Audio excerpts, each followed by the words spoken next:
ओम शांति।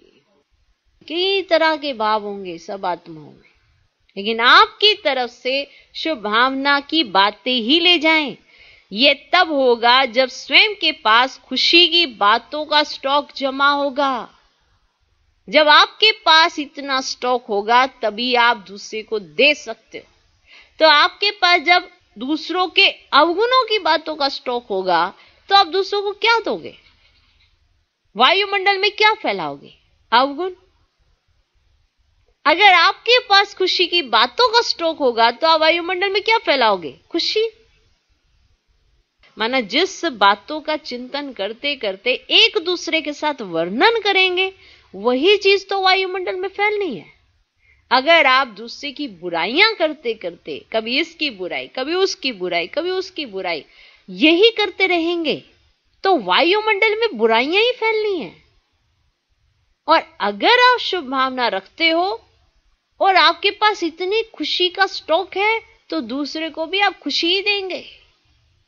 यदि दिल में किसी के प्रति कोई व्यर्थ बातें होंगी तो जहां बातें हैं वहां बाप नहीं, पाप है।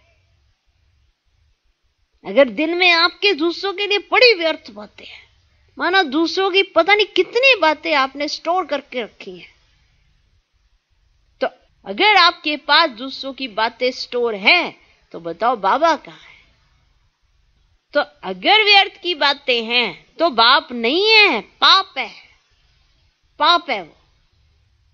यदि दिल में किसी के प्रति कोई व्यर्थ बातें होंगी तो जहां बातें हैं वहां बाप नहीं, पाप है।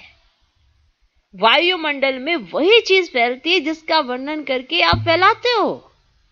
अगर आप दूसरों के प्रति शुभभावना रखते हो और खुद खुश रहते हो और दूसरों को खुशी देना चाहते हो तो वायुमंडल खुशनुमा हो जाता है, हल्का रहता है, लाइट माइट। नहीं तो कितनी खींचातानी हो जाती है। 4 लोग बैठेंगे ना कभी, आपस में इतनी खींचातानी करने लगेंगे, थोड़ी देर के बाद देखेंगे आधे घंटे के बाद बहुत खींचातानी हो गई। ये किस चीज का प्रभाव है? ये अंदर की व्यर्थ बातों का प्रभाव है, खुशी नहीं है। और अगर आपके अंदर खुशी का स्टॉक इतना है तो अगर 10, 15, 20 नहीं कितनी भी बैठी हुई आत्माएं सब खुश हो जाएंगी, सब ऐसे वायुमंडल में खुशी में नाचने लगेंगी, हल्की फुल्की रहेंगी, सब लाइट माइट हो जाएंगी, किसी बात को भी वो बड़ा नहीं समझेंगी। तो आपका प्रभाव कैसा है ये जरूर चेक करें। खुशनुमा है कि जिससे आप वायुमंडल को लाइट माइट कर देते हैं, हल्का बना देते हैं, या भारी है जिससे आप एक दूसरे की बुराइयां करके वर्णन करते हैं एक दूसरे के साथ? कैसा है? तो स्टॉक देखिए अपने पास। तो जहां बातें हैं वह बाप नहीं है, क्या है? पाप है। ओम शांति।